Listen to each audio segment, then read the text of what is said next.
Welcome to the longest podcast ever. I'm your host, Dean DiMarzo, aka LongestSoloEver. Join me and my co-host, Ro Panuganti, as we talk to some of the most incredible creators in nerdcore and video game music. We'll go behind the scenes of the creative process of some of your favorite artists as we talk about music, games, life, and everything in between.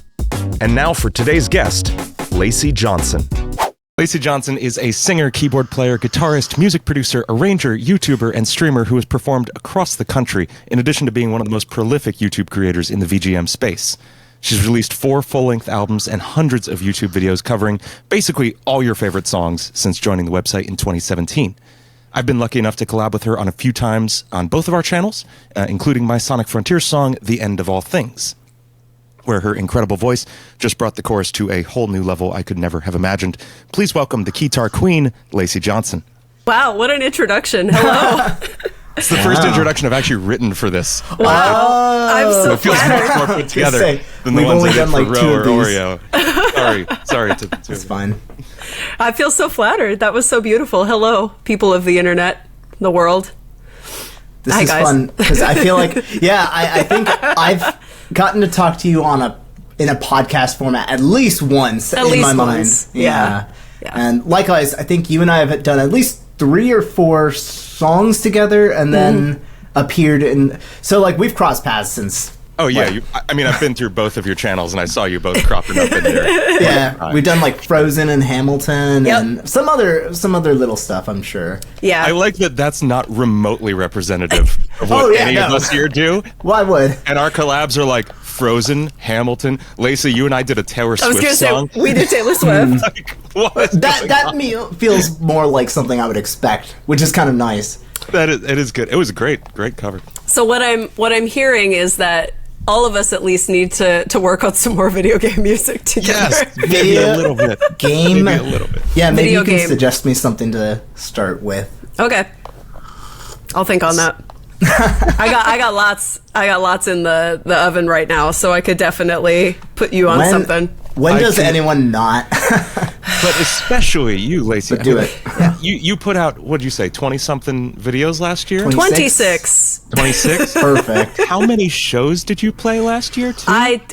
More than that. I feel like it was 200. Yeah. It was a lot, because, like, I'm doing shows as myself, but I'm also, like, I'm a worship musician at a church locally. I also do, like, I sit in a lot for artists, like, in Hollywood and LA, so, like, I'm working almost every weekend.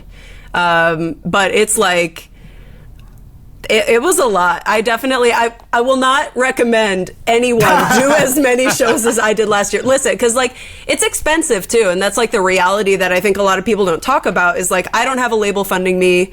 I don't have a ton of, like, resources other than creation and kind of just the avenues and revenue from creation and Patreon and stuff like that. And honestly, it's been so much of a relief because it's like, it's expensive. And a lot of people don't think about how expensive it is to fly everywhere. Cause I have to, I'm in California and I'm constantly going out to the East Coast. That's the reality of I know, but it's okay. Honestly, I've been able to explore a lot of the country and that's been cool.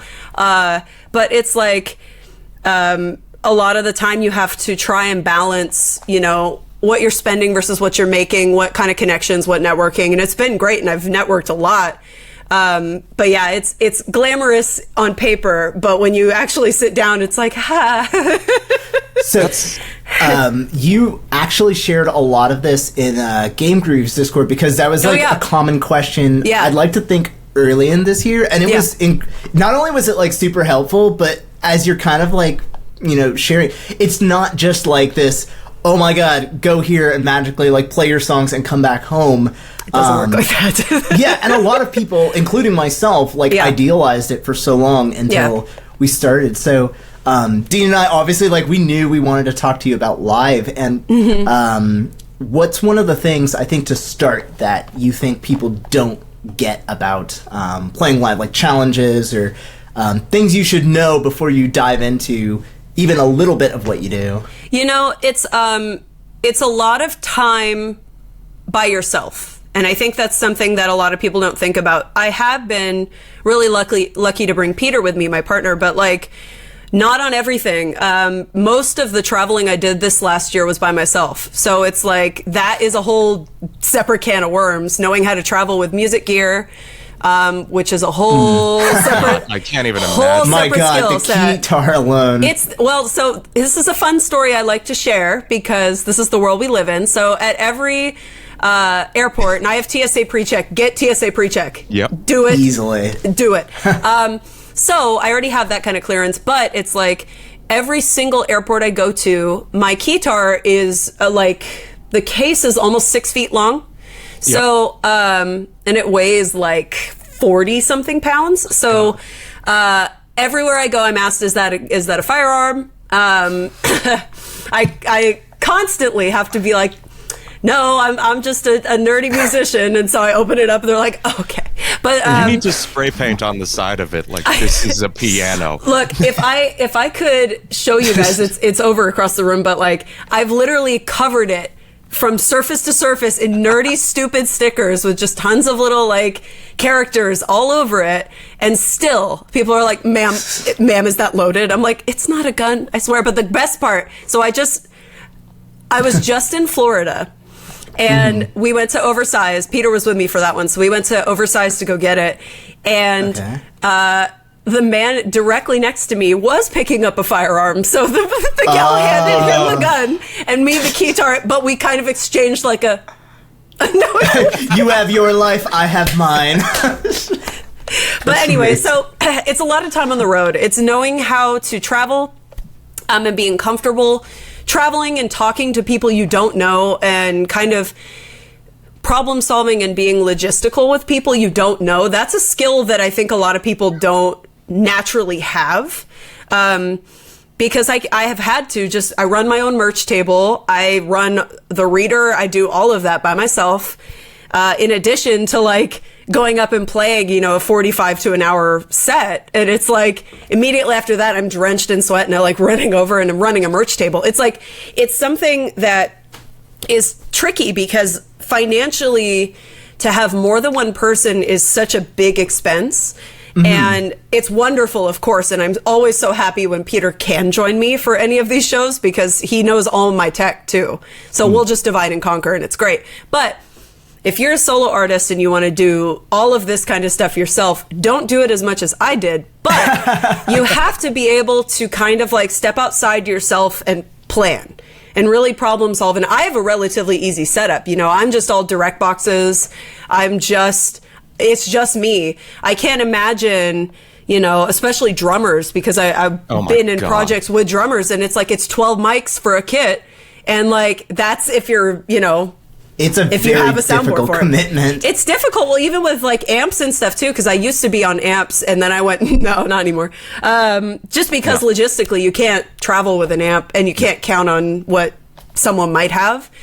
So it's like just having all my tones in a pedal is so great. What pedal are you running? Yeah, I was gonna say, it's like our brain is just like, what gear?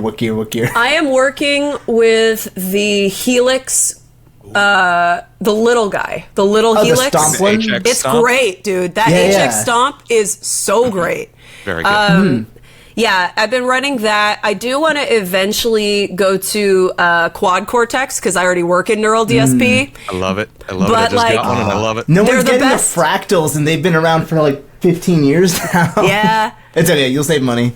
Maybe. Yeah, I already work in Neural DSP, and I know you do too. Both of you do, so it's like I work with the Axe effects, but I was willing to lose money just to have the same label. Yeah, they're fantastic units. They sound so good. At MAGfest, I think you can actually count, like, of all the gear I saw, Quad Cortex showed up a lot last year for, like, Knights of the Round set. I think Lame Genie. Yeah. It's pretty cool what you can do without, like you said, flying with an amp. It's so much easier. But yeah, it's like every suitcase adds a certain amount of money per trip. And then like some of those, like again, for me, it takes all day to get to most of these places. If you're closer or a little more local, it's not as much of like a to-do, but, it's quite a lot of planning and just kind of knowing your setup and knowing if things go wrong, what next, basically, while you're working out of nothing. So it's like, you mentioned that's like one of the main skills is being able to problem solve in the moment. And I know that's the real thing that separates pros from not as professional folks is like, okay, your one cable that you have to connect this to that just broke, or it got lost by TSA or whatever. Yeah. Shows in 5 minutes. What do you do? How do you get your sound to the front of house? And you got to MacGyver some insane thing together. Yep. Or show's over. Yeah. What kind of like backup plans do you have in general? Because you sing, you play guitar, and you keys, which of course there's a million other things related to that. But like, what would happen if Keytar's out of commission on the average? Like, let's say GameCon or something, like VGM Con or something. Not that I'm like wishing ill will on you at all. You know, I think probably my first solution would be to see where the nearest music store is, because that's kind of just, I can work with anything, even if it's not a Keytar. If there's like a keyboard I can rent for the day, I'll do that. Cause like, I am a keyboard player. So it's like, yeah, it's you're fine. a piano player. But I will tell you, so I have immense anxiety traveling with my Keytar every time. And I've literally done this for a few years now, but still, I always have that fear in the back of my head, even though I keep being like, there's no reason to panic. Just go with it. It's fine. But like, a lot of the easy things are definitely like keeping a lot on my person. So like on me in the plane, I have my laptop, all of my cables, my guitar pedal, and usually my wireless unit. So the things that could get broken in transit, I keep directly on my person just so that part of my anxiety is gone. And if I have Peter, then it's even better, because then I just have him have my guitar as his personal item. And the Strandberg has been the best thing in the world for planes. Oh, yes. Get a Strandberg. Get it. Actually, yeah, you two both have one. Way ahead of you. I can't I just bought a new guitar. I'm not Mine allowed is to just buy right one. here. Oh, you got the PRS? Let's go. Yeah, I didn't post Nice. pictures because I'm busy. It's the Mark Holcomb. Those are sick. It's upsetting me because I like it a lot, and I need 7 strings, and now I'm like, anyway.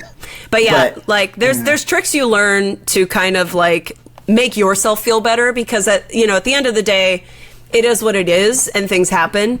But yeah, like I think for me, if the Keytar, God forbid, tapping on every wood surface I have ever was in a situation, which could happen, where I couldn't use it, or it was lost, God forbid again. Like, you just find a music store and I find a keyboard and roll on. It's like, it's what it is. You figure something out, and you can't, it's stuff you can't even plan for. I mean, you have your backups, you triple check every checklist you have, but inevitably something insane that has never happened before is going to happen, and that's live. That's live music right there too. So like, I remember I did a cruise this last summer, and it's not as much of like a problematic situation, but someone in the group requested or asked like, oh, do you know any Persona 3 music? And of course I do, but like I didn't have it in my set. But I was like, you know what, though? I bet it's on my hard drive that I brought with me. And it was. So I was able to like shift things at the last minute. So it's like,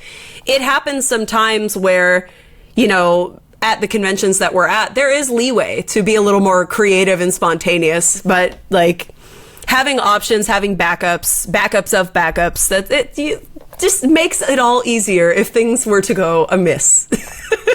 That's it. That's good. Yeah. I think I'm sure you did this too, Dean, but like, since I've been newer to live music, I've like panic messaged you like as many things as I felt was appropriate to, from what in-ears to get, what is a wireless, and in general, I've watched you do a lot of these shows and like admired the stage presence. Of course, I grew up watching Van Halen all the time, and like the bundle of energy and fun is what makes rock work. And a lot of people admire that. One of the things that I've asked you probably this a lot is how does one kind of start figuring out where you can play? This question came up to me from another musician, mutual of ours. I won't embarrass anyone, but like people who are insanely good at playing their music, studio ready, but haven't gotten to play live yet. It can be really scary to know what con's going to take me. Is someone supposed to like DM me like, hey, come here, or am I supposed to fill out forms? Is this because I feel like I've literally asked you this question. I think this we both talked about this a lot, like in the last month, and I'm still asking this. But yeah, I'd love to hear like your take on how to, map out, a year's worth of playing live. Yeah. Where do you start? So a lot of it, I get asked this question frequently. I'm so sorry. No. It's a good question, and I actually reevaluate my answer every single time too. So it's a good thing. I feel a lot of the time, most of kind of prep is your press kit. So having, whether it's DIY, like really, I started all of this from doing those bonus stages, the live streams, I started all of this. Nothing was necessarily like me reaching out to promoters, though I started doing that now. But it's like, if you're starting from just, I have an online presence, I love what I do, and I want to translate that onward, so much of it is just having a really clean show that you can explain in an elevator pitch, that you can fully tell a promoter or someone putting on a convention what to expect, what kind of audience it draws. Knowing your audience and having a really good way to present it, that's like step one. Doesn't matter if you've done live shows before. It doesn't matter if you have like a track record or no track record at all being in conventions and doing it, because really I didn't at all. But so much of what I have applied has just been from working in the industry. And it's like knowing how to speak up for yourself and saying what you can deliver is a huge skill. And it's something I don't think about, I just do it. But sure. But explaining it and having to kind of answer this question so much has made me realize, oh my gosh, like we all need to be talking about this so much more. Because really, it's like you have to be able to present what you do. You have to explain what you do. It's not like I play video game music. It's like, I deliver a, synth-powered, synth-focused electronic experience that leaves people headbanging and wanting more. It's like, flavor it, sell it. Yeah. You have to be a salesman. And like, that's something I've always been really strong about, just because it's like, I care so much about my project. So it's like, I want to explain it. So I get to do these things. But so once you've kind of started to get the ball rolling, how do you get more shows, right? That's kind of the next question. So at that point, honestly, so much of my events that I did this year were a lot of connection, right? Referrals, knowing people and making friends, being communicative and answering like questions honestly and helping people out, like that kind of stuff kind of, it really does. It circulates. So like, a lot of the shows that I have done have been from event organizers reaching out to me because they're friends of like Gunderslam, friends of some of the nerdcore people that I know, like down in Texas. All of those shows are because of nerdcore people. Knowing who books what is a really great thing to start doing. Cold emails, like even just getting a rejection, but being like, why don't we circle back like next spring and kind of chat about it, make a note, make a thing to remind yourself to do it. Because really, so many people are so afraid of rejection that they just never reach out. And that's the biggest mistake. People need to know that's okay. It's okay. But don't be afraid. Don't be afraid of the rejection itself. Be more optimistic for what it could lead to. Even if it is a rejection, maybe that event wasn't it anyway, But you said like, you have this really clear idea of what it is that a Lacey Johnson show offers. It's synth-powered, electronic experience. When did that start to kind of converge? Because looking back on your channel, there was a wide variety of stuff. Don't look too far. Oh, I did. Said everyone, but don't look too far. You've only been on YouTube 6 years. I feel like you've been around forever, like making music with. It feels both ways to me because, like, I feel like there's been so much freshness to your branding, and our good friend George Spriggs always said VGM is like not a genre anymore. You have to be specific because we have a richer, more diverse crowd. And when I describe a Lacey show, like having been to one, I feel like that's matched what your like elevator pitch is. Yeah, thanks. And like you've also described like getting to that point as a journey. And and I know Dean, you started with something too about that's what I was going to get at is what is that?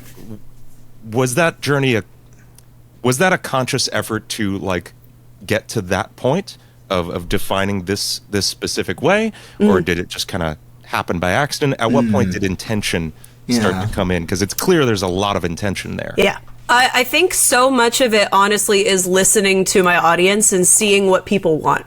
And I'll be honest, because it's like, as both of you know, because you've been on YouTube way longer than I have, it really, so much of building an audience and growing is listening. And like, there's signs all the time, everywhere. And you either ignore it and just stay in your lane and then get frustrated as to why nothing's changing, or you listen to what's going on and what the people are really responding to, and you just run with it. And honestly, going with it, which for me as a planner who loves my lists and plans and stuff, is very difficult for me. I'm not a spontaneous human being, but I've had to be.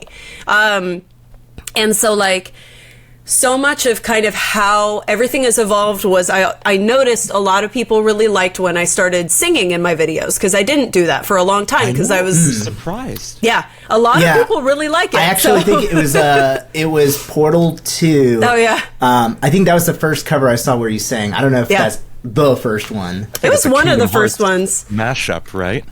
Oh God, there's Still Alive and okay. You're looking too far back now. I don't like this. This is not great. But like, no, really, I mean, that was shocking to me because I always thought my voice was fine, but it never was kind of the people who I thought were really good singers. So I was always just like, whatever.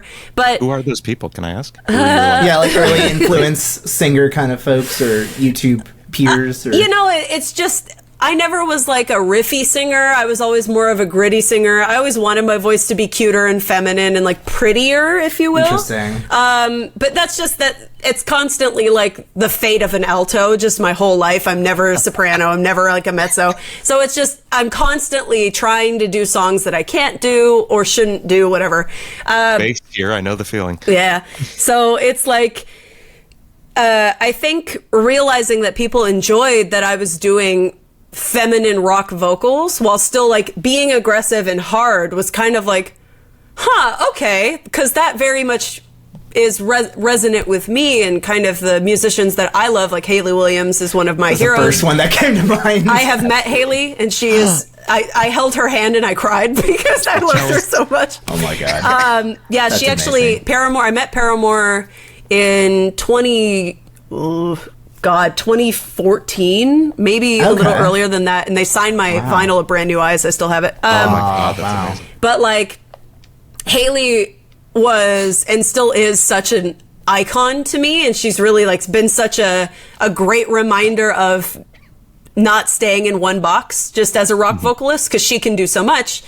And so that's been so inspiring to me to kind of integrate and move in a way that I like that she does within her scene. So I've been kind of trying to apply ideas like that within VGM for myself. But yeah, it's there's a lot of really amazing vocalists on YouTube. There's a lot of really amazing talent. And I wanted to do something that was unique to me. And so like I had my vocals going. I went, okay, that's cool. I've been working on being a guitar player. I'm actually a professional guitar player now, so there's that. But it's like it's not my first instrument, so I'm insecure about it. But like I'm a guitar player. We'll say that. Well, it's fine. Absolutely. You played shows where people are enjoying you playing guitar. That is perfectly within Thank you. reason. But yeah, so like just listening to what people were responding to was honestly the biggest education and free advice that I could have received. And I think a lot of the time people aren't necessarily receptive to what people think. And of course there's not helpful feedback. We're all on the internet. But I'd say so many people, when they go out of their way to actually leave a comment, and I have people in my comments all the time say, I literally logged in to my account so I could like this video and say how much I love this. Thank you. And it's like, I pay attention to those kind of things. And that's been helpful towards kind of choosing material, choosing what instrument I solo on, choosing how long the arrangement is, which Dean, I actually have followed a lot of your advice about that. Thank you. You killed the solos? I killed the solos. Yeah, honestly, no, but like... No, but that's what's going for you specifically, too. Well, I hear Dean in my head all the time, because one thing I've loved that... No, it's a good thing. One thing I love that you've said is get to the point. Because that is such a powerful thing when you're arranging something or like getting attention, especially on the internet. Again, you have to grab somebody from the get-go or nothing's going to happen, right? And so much of like my choices, even just with the thing I'm arranging right now, like I was like, well, I could keep the intro in, that's literally 45 seconds, or I could literally just start and then add more back in later. But really, it's helpful. It's a great piece of advice. Thank you for that advice. It was very good. Glad. Actually, that leads me to another aspect of, like, not just you as a musician, but you as a performer and an entertainer. And you've also talked about this part of the advice is when you play live shows, one of the, like, things that I have absolutely taken to heart is if you're playing a show and you can film it or have it as your next audition tape, my God, like... Even a phone, anything. Yeah. A GoPro, a phone, set it up somewhere, have a friend do it. Oh my God. It's such good. Please talk to this. It's so good. Please record your stuff. It does not matter. Cell phone quality does better on certain social medias. I've learned that. Like TikTok and both Instagram Reels really like cell phone quality, specifically TikTok. So don't feel like your phone is not good enough to record. It absolutely is. If you have ProGrade camera or even GoPro, really, like, have someone there to just hold the phone. Like, especially when I've been to these shows by myself, that's been so helpful for me. And like, someone in the audience maybe recorded like 20 seconds of something of Ridley when I performed it. And I was like, can I get that from you, please? Just like anything. Because really, being able to throw in a new place, a new event, something that is different in my reel that I'm always updating. Oh my God, it goes so far. Because really, on paper, you can say you played, like, I probably played close to 60 shows last year. Just between all of my different things. There's not even 60 places on Earth. Don't do this. But more than one a week. That's it was like, 1 week. In addition to publishing a video every 2 weeks. That's terrifying. Hello, I do too much. Y'all like mail you like some like care packages. The worship musician thing, that explains it though, because I've done a lot of that too. Yep. Pays the bills, like man. Pays the bills. I have heard of this thing. Yeah. It's a crazy level of work mindset you get into with that. That's just like it's just this flow you're in. Yeah. You're just like, I could do 2 services this weekend and also, 8 rehearsals and it's fine. The one time I've even tried it at our local North Carolina jam, I took my phone and I flipped it during like my turn to solo because jazz, and that thing has like more views on Instagram than like 30 VFX, adult clips, music videos, nothing. But it's also organic. It is like satisfying. It's real. Yeah, it's real. It's not real. Me in front of a green screen. So like people, like you said, they respond to it. They do. Not only that, when you like apply to MAGfest again, or when you apply to VGMCon or any of these places, you have this slew of like concert videos that you can just paste. You're like, who am I? There you go. Right. And it's super clear that immediately, yes, of course, she would be an amazing guest there. Yeah, exactly. It helps. I like to share what helps because really it does. And my advice, especially if you're doing an event by yourself and you don't have someone there, getting some sort of phone mount. I set up a camera in Atlanta because I was by myself for that. I set up a camera on just like a little desk tripod that I brought. Just put it on like a table near the room somewhere and just set it up and let it go. And I got footage, and it's like you can see crowd, you can see lights. It's like all that stuff is so helpful because the way that I think the industry works a lot of the time is like you can have one good show, right? You can have one good show, capture it, it's perfect, picture perfect, phenomenal. That goes so far in your kit. But if you have maybe 5 good shows and they're all documented, Right. Someone can see exactly how you work. Yeah. There's no like, oh, this is scripted. Oh, this is, to the letter. Like, my MAGfest set was still one of my best shows I've ever done, but I practiced every day for literally like a month and a half for that, for like hours. So I hope it was, so it's like, I hope it's perfect by that time. But like some of these shows, I'll get booked like 3 weeks out and I'll have to like put something together. And I want that to show too, because there's a certain level of production and performance, like depending on the scale. So it's really good because I think promoters and people who just kind of put a lot of events or music panels and stuff together, they want to see their event in what you provide. So like they want to see you providing something special for them, yes, not just yes, the same yes, copy pasted. Yeah. Wow. So it's really helpful in as many ways. If it's your local brewery, if it's I've done brewery shows, I still do, because it's like, it's so good to just practice being in front of new, different people who don't care at all about what I'm doing. Ooh. That is something that I think a lot of people aren't used to, but we working musicians are very used to. It's like, oh yeah, yes, put yourself in front of people who do not know what a video game is. Yep. They don't know or care what you're doing necessarily, but make them care. That is the biggest challenge, and one that I really take to heart so much, because I get in people's faces, like Ro knows. Like, I will get in your face and play and make eye contact with you. It's like... that interaction is also something that stands out.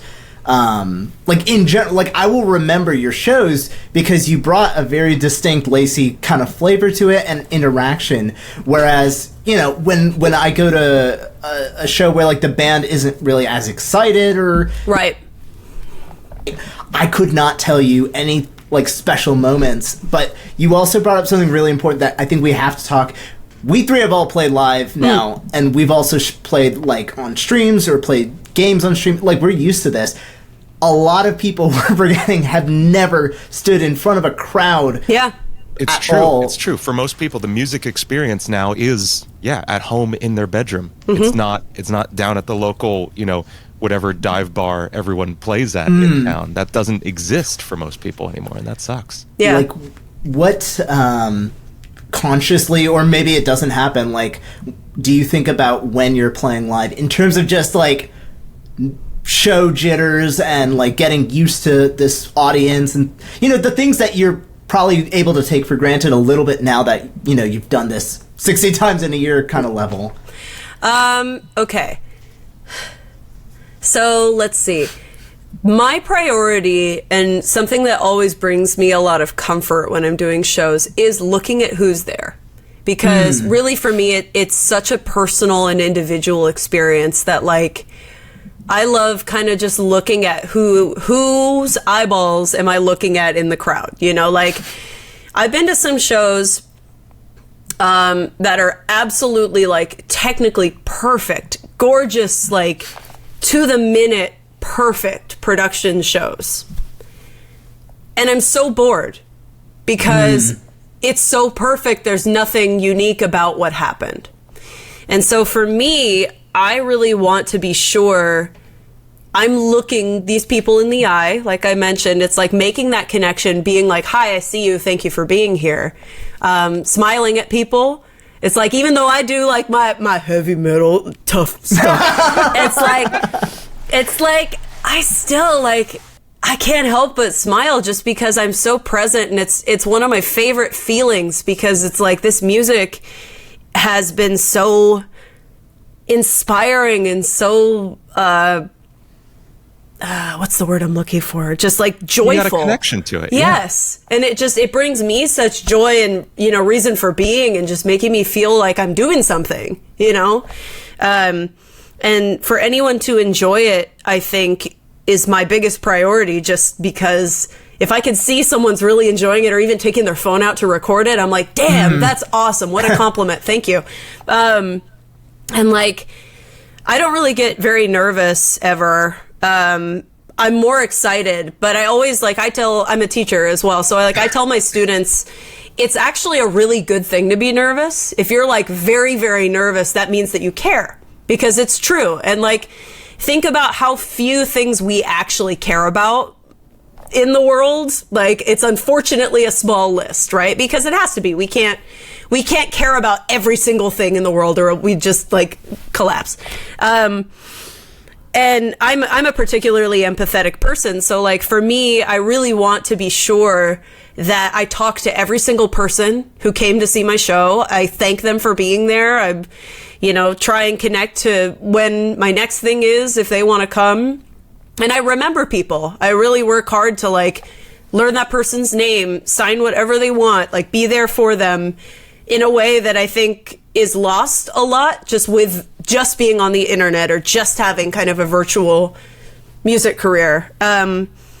This is getting me so emotional. No, it's true. I'm like not even kidding. This is really emotional. But I'm thinking back, the way you've described that is such a role model kind of thing. Like if you go on Reddit or whatever and look up which band was like really mean to you, or people will remember if they didn't have that. Yeah. And I remember how gracious you are, how gracious my favorite, like MAGfest and VGMCon. It's the thing that will get that person to love and appreciate music. Yeah. I know you have gotten at least a few people to play guitar, sing, or play keyboard or piano just because you played such a interactive, intimate kind of a show. Yeah.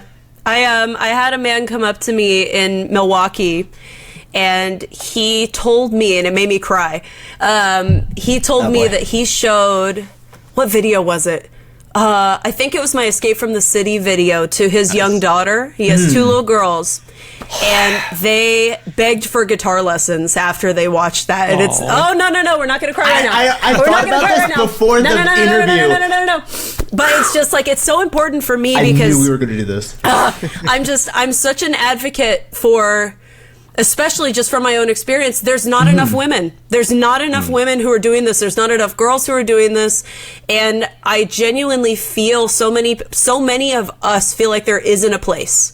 There's no place. And I know, I'm sure, Ro, you can relate to this too, because we don't have nearly enough people of color as well. I think we've talked about that too. Yeah. So when I see you performing, it's like, I know what that's like. Yeah. In one aspect, certainly not with enough women in rock, and every single time I see one, I'm like, this is the dream. Yeah. And honestly, like, I know VGM, we talk about it being a comfortable space, but I feel like you're fighting to make it that way. It's not just an accident. No. Yeah, that doesn't happen passively, automatically. No, believe me, I'm the first ball and bat to be like, hey guys, and Ro, you were there at my show when I'm literally just finished playing Doom. And I was holding my guitar. Sorry, I shouldn't swear. I was holding my guitar. Okay. And I actually don't know.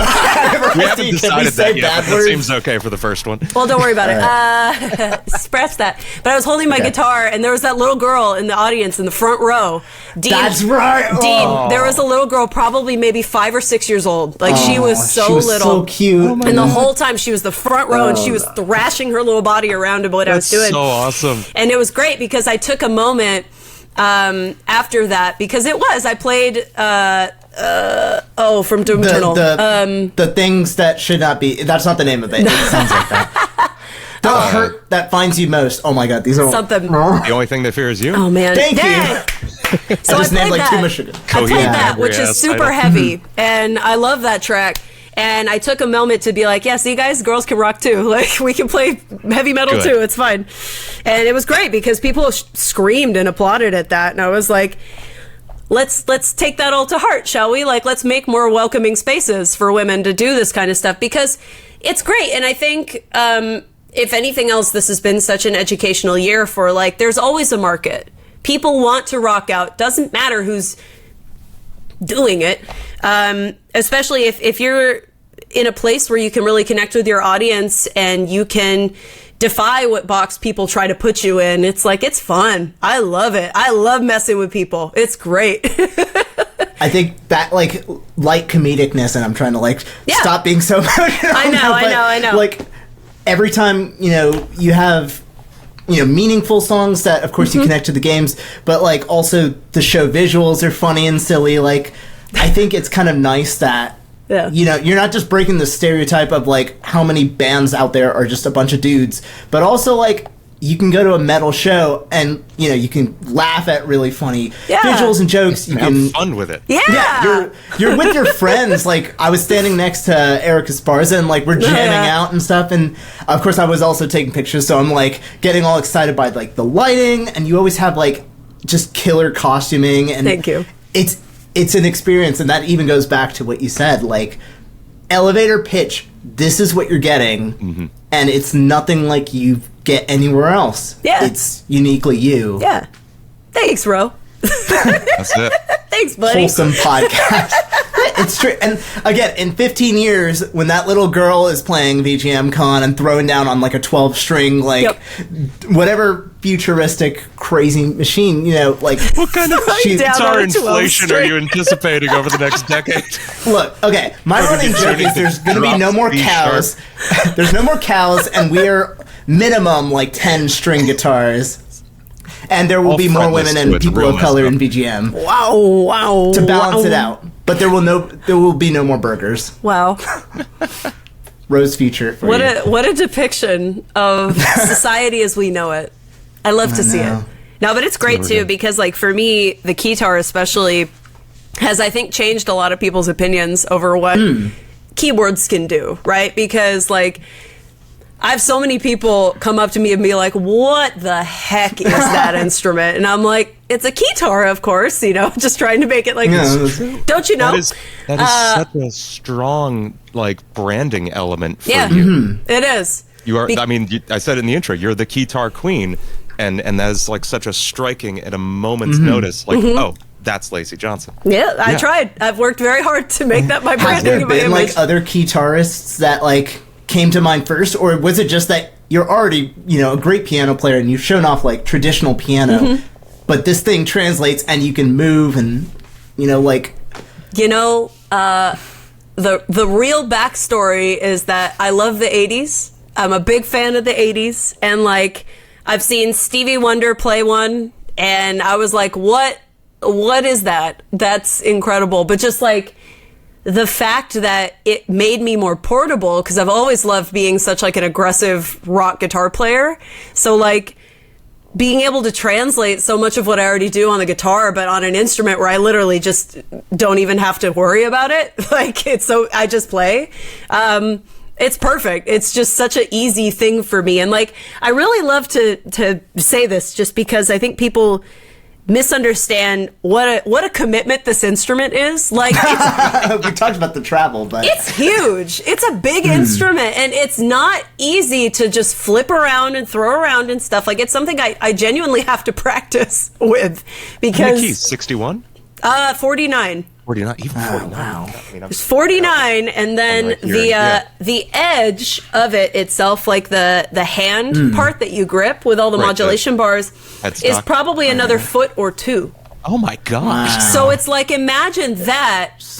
And I wear it low because I'm a punk rocker, and so like your center of gravity is. Yeah, it's bizarre. It's bizarre. It's absolutely weird because like I've almost forgotten what to do on guitar because I've acclimated myself so much to this bizarre you must be like feeling physics experiment. On the guitar. I want to see you play like at that point. You know, like a Dingwall bass scaled kind of instrument might be actually comfy for you now. Yeah, right. Because I do play bass a lot, so like that is something that the Dingwall. That's someday. But if you want hand cramps, I know. or just acclamation. Yeah. My Sire is pretty heavy. It's a 5. It's definitely, it's pretty heavy because I got that for a project I was in and then got out of because it was too much of a time commitment. But it's like, I still have the bass and it's great. I love that bass. But God, it weighs a lot. Project instruments that I got for a thing and then left the thing. But I was going to say more guitars. As I'm like trying to reduce literally today, we looked at all the instruments I have, and I have a banjo that's been recorded once. For Banjo-Kazooie. Yeah, and I'm like, we all have a banjo for Banjo-Kazooie. We all have our banjos in life. I do. But, and I don't know, I think there is something beautiful about being a multi-instrumentalist in that, like, you can see something and then your heart just, like, follows like, oh my god, this would work great for this song, even if it's that one song or one project. Yep. Yeah, it's having a wide palette, and it's being connected to like how the instrument works. You know, we can all pick up anything with strings and make something happen, or anything with keys or any percussion instrument between us too. Yeah. We can play it all. It's nice. I do. Rose got us on wind instruments, though. I think. Oh yeah, I don't have. That's not a skill set I possess. Just by virtue of living with a brass instrument player. I took trumpet for a year. I've got like ocarinas, melodicas, and then Allison has shown me how to play trombone a little. But my God, when you're living with someone who has like 15 years of professional like symphonic experience, like I feel proud. I can just go, and it's like more than I can tune. do. More than I can do. That still puts you as far above us as Allison is. There it is.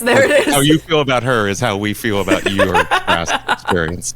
I'll take it. Yeah. But, no, that is one of the things that also comes to mind is like at a Lacey show, Keytar Kween, we expect to see the keytar, but you also bring these other elements, and I feel like maybe that's part of the way you can expand the songs you choose. And having played 60 shows, I don't think we asked this, is like, how do you pick set lists, and especially between like MAGfest, VGM Con, like all these different venues that do game music, like, is there something you do to keep it fresh without having to have a huge 100-song repertoire? Do you need to keep it fresh? Or do you is need it for to keep yourself? it fresh Is that it way? for the audience? Is it for the internet? How much does that factor into it when you're filming these? Better. You guys are not going to like this answer. I have never played the same set twice. Oh no! Oh boy. So cool. Here we go. So this is a multifaceted answer. I am constantly trying to keep my brain engaged. And this is unfortunately part of my work ethic, and I wish I weren't this way, and I would love to be able to play the same set twice, but I can't. I get bored, or I have a perception that the audience is bored or knows that I've done this set before, even if that could never be the case. I have two great examples for you. So I played the Midwest Gaming Classic last year in Milwaukee, Wisconsin. And I was scheduled to do two 45-minute sets. None of the songs overlapped. None of them. So I basically prepared an hour and a half of music for one show. On the East Coast tour I did over the summer with Quick Save, I did 3 shows for that tour, none of which were the same. And it's not a great way to live. It's not a sustainable way to have a music career. Don't feel the need to constantly reinvent it. But for me, for my brain, there's some songs that like I need to really like keep myself very present and in the moment, or I'm just not enjoying it nearly as much. Because I really like to be challenged. I know that's my terrible classical heritage, but like I really am looking for a good challenge. But a lot of the time too, I do try and think about shows where I've done some songs that maybe didn't go over as well as I thought, and it's happened. There's been some shows where I've performed songs that really got such a mid reaction, and I was like, wow, really? Like, that's surprising. And it's okay. Like, that's a learning experience, because overall, I always want to pick stuff that people enjoy, not necessarily just myself, because as long as I'm playing, I'm happy. But I know that a lot of the time I do want to think about what songs have been really well received, and I try and incorporate those every time. I try and not have too much overlap, so nothing from the same games within one set, unless it's like, I don't know, a themed show or something, then maybe like the same franchise. But I really try and keep it a good variety for myself. Just that's the image I put out. I like to cover a lot of different genres and games. So I want to keep that diversity and really try and expand as much as I can every time. When there's conventions that are themed, I absolutely run with it. I love a good theme. You can anticipate that at Super MAGfest. Oh yes. Just saying that now. But it's like, But at the same time, I'm still going to do what I do and have like a ton of diversity. So it's a fun opportunity because, like I said, any kind of theming or prompt, if you will, I'm always willing to kind of like do that and then more, just to see what I can come up with. I'm very, very excited for the set I have put together. I always consult. Oh, as am I. Yeah. I always consult Peter and then my college roommate, Stephanie, who's actually my merch manager now as well. Nice. We're building a team, but I always trust the two of them because they've both gone to as many shows as they could. So they kind of know what people are really responding to in addition. And it's great because then I don't have to overthink as much of it. But there is new stuff in the set. There's stuff that's never been played before, period. Of course. Nice. I literally recorded some stuff just like 2 days ago that's for it. Fun. So, yeah. The clarification, I guess, is that you've never played, the same exact set order, but like there are song overlaps within reason. Yeah. Right. What would be the ideal theme? Besides, I'd like to think Metroid Prime is a pretty great one for you. It's pretty good. It's pretty darn good. It's pretty good. If you had to pick another one for MAGfest or any sort of like large venue where you get to play, what do you think would be a fun one? Final Fantasy. Final Fantasy. I was gonna guess Persona. Well, yeah, I thought Persona, but Final Fantasy gives Final you Fantasy would be my so much leeway, and I think MAGfest did it before I started even going. Damn it! And there hasn't been one. I was thinking they'll one day do like a Final Fantasy or specifically 14 theme. Oh yeah. Which would be... Look, I mean, I've talked to some of the people at Square, and I'm like, what do we have to do to get VGM at FanFest? Like that. This was, I actually did ask the head of influencing team this question. Nice. You went to that, right? Because I didn't know. I didn't go. Oh, but okay. I was able to meet up with some of the team who I've been working with at Square, and like, I was just like, look, clearly there's a very strong Final Fantasy XIV community. All you need to do is open up a community stage. Yeah. People would fill that spot with like nothing. Absolutely. So we'll see. So much. If that happens in the next couple of years, you know who to thank for that. I better be on that coast and that's something I think more brands are maybe just starting to understand. I mean, you're looking at like the Sonic Symphony going on. Yep. This appreciation of the music. I don't know. This is like so wildly out of left field, but does anybody watch the Quentin reviews videos? I'm of like 6 hours into the Salmon Cat video that just dropped. Me too. Oh my God. Lacey, we're a troubled breed. Oh no. Okay, no. Go on.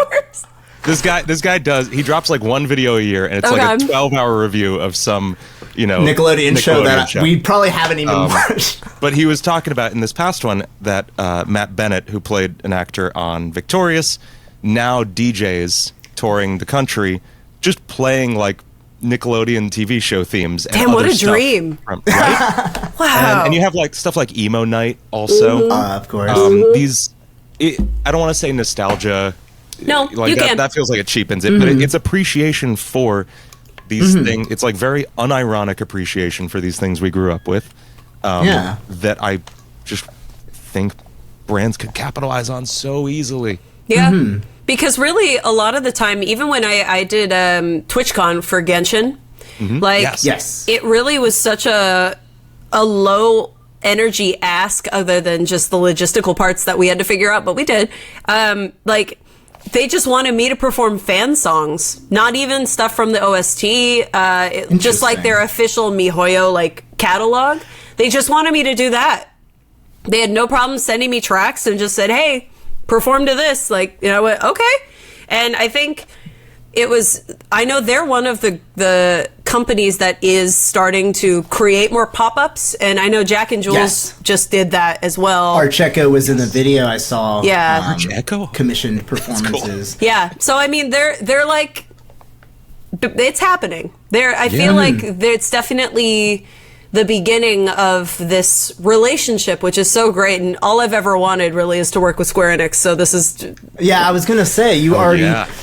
My dream come true, honestly. So Octo 2 and Y'all, my whole dream, I'm saying this now so that it'll happen. I haven't received any word yet, but God, I'm hoping that email comes in. If I can do something with Final Fantasy, I will literally implode. I got to go to the 16 event, which was so much already. But like, if I could do something with Final Fantasy 7 or 17 or whatever, or 14, shit, I mean, that's constantly like, Absolutely. I would love that for you. And I was emotional seeing like all of my friends who were like part of that Octopath, and there was one more, Star Ocean, who are all like RPG fans, and that is like, it's not their means to an end. It's like just a huge achievement. No, that's as big as it gets for me. Like working with Square Enix is as big as it gets for me. Amazing.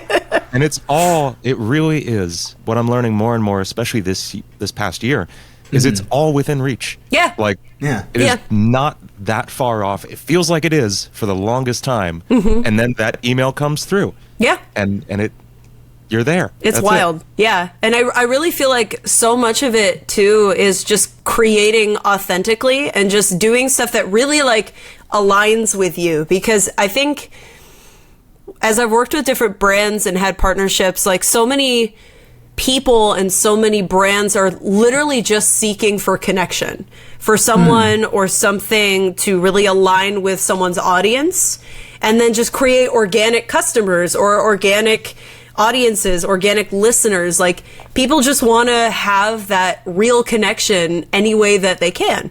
And I think like you said, it's all there. Like it's all within reach. And I feel like you just kind of have to keep doing what you're doing, and if it's meant to be, it will happen. There will be an email waiting in your inbox one day that literally almost made me crash my car when I got it. It comes at the worst time, doesn't it? Yeah, dude, it came up on my watch when I was driving, and I was like, oh my God, Jesus. I was moving, we were moving into this house, and I was like carrying a couch up the stairs, and I see it come through on my Apple Watch that Jon Snow emailed me. I'm like, Jesus. I think, oh gosh. Well, the biggest news I got where I almost freaked out was I was sitting in the middle of the room in June. I think my parents were visiting, and my sister, and Allison was just near me, and I got the email saying I'd been accepted to MAGfest, and I like basically dropped my phone, and I had to remember my folks were here, so I didn't want to like curse as creatively as I wanted to at the moment. Yeah. And like I had to tell Allison first because I think her enthusiasm is going to be the highest, and my parents would be like, "What's MAGfest again?" Yeah. Tell the right people first. Those are the extremes there. Yeah. But and again, like if there was anything I've loved talking to you about so far today, like it's that this isn't like the result of like accidents or anything. No. Those 60 shows in a year and 26 music videos. Yeah, that is incredible. The lifestyle that allows you to be your authentic musical self, and you know, it pays out in opportunities, but it's also the work that you put into think all this out, which is really, really something I think might resonate or inspire a lot of our peers. Yeah. I mean, really, if I think it really comes down to what you like. And if you're doing something that you really enjoy doing, and Dean, you talk about this all the time, and I'm so glad you put people on blast for this, because really, it's like you can't expect the world to just drop everything for you. So really, so much of what you're making and really dedicating your time to matters, and you want to be sure that you're spending the right attention creating stuff that you really like and that you enjoy, because you could write 1,000 songs or you could do 1,000 arrangements and maybe 10 of them are good, and that's 10 great things to focus on. And I think we're all just so lost in perfection, which doesn't exist. So it's way better to just create things that you're so happy with and like stoked to listen to. And like, there's some arrangements I do that I still am like, oh, same. We did that. We make music to scratch our own brain in that particular way we need. Yeah. And hopefully other people enjoy it too. And that's the game. Exactly. It's beautiful. Yeah. That's what it's all about. All about. Well, thank you so much for joining me, Lacey. Happy to. And Ro as well, of course, as always. Yeah. Thanks for having me, lads. Yeah. This has been a really cool chat, and I think I feel like this is the most emotional podcast accidentally. But also, it's such perfect timing to talk to you about this, both before your MAGfest performance and tons of others unannounced, I'm sure. But next year's going to be a little more chill. Don't good. Don't expect the same volume from me. Just like 3 albums, but like 40 live shows. 55 shows. That's less. See, that's already less. So is that any less? Don't worry about it. It's just, you'll see me when you see me. We're excited to see it. Well, anything you want to plug? I know you both have sets at MAGfest, which are going to be incredible. Wait, what? I have one I can't talk about yet, but I will soon. By the time this airs, I guess. Yes, by the time. Maybe I'll overdub this by the time it airs. But there it is. Yeah, go for it. Another week before I can talk about it. You can find me all over the internet at Lacey Johnson Music. Find me at MAGfest Friday evening at 6:30 p.m. ish. Very, very stoked on that. Be there. Let's see. You could join my Patreon, patreon.com/Lacey Johnson Music. I'm putting a lot of exclusive stuff on there. We just did a concert a couple weeks ago. Come hang out there, say hi to the homies, exchange a meme in the Discord, all that kind of good stuff. I don't know. You can catch me kind of a little bit of everywhere. So if you want to see me come perform at an event near you, please don't hesitate to let me know about it and or tell somebody that you know that runs the convention, and we'll make it happen. I'll fly out to you. Lacey is not playing enough shows. Please send her some. Needs a backup reserve of concerts and shows. And Ro, what time's your set at MAGfest as well on Friday? It's 8:40. It's actually Lacey Video Game Shredventure with Jules and Toxic X Eternity ourselves. Yeah. It is unfairly beautiful to have like all 3 of us, or all 4 of us, or whatever, just like the stack of BGM family together. So, I mean, like, I'll be at your show, if not. I'll be at yours. Yeah, there you go. So, just don't move for 3 hours. I was going to say, it's easy. Just go to dinner, because I'm right after the dinner break, technically, which is perfect. So, just, like, get your food, come right back, and just hang out there. Just know you don't have to go anywhere else. Just stay in that ballroom you can't. for a few hours, because you physically shouldn't leave. Yes, so don't miss. You're gonna kill it again. Thanks, man. And I'm so excited. I'm very excited for Ro. I'm excited to see you, buddy. This is a wholesome episode right here. I like it. This is very good. Well, thank you so much for watching, and we will see you next time. Bye-bye. Bye.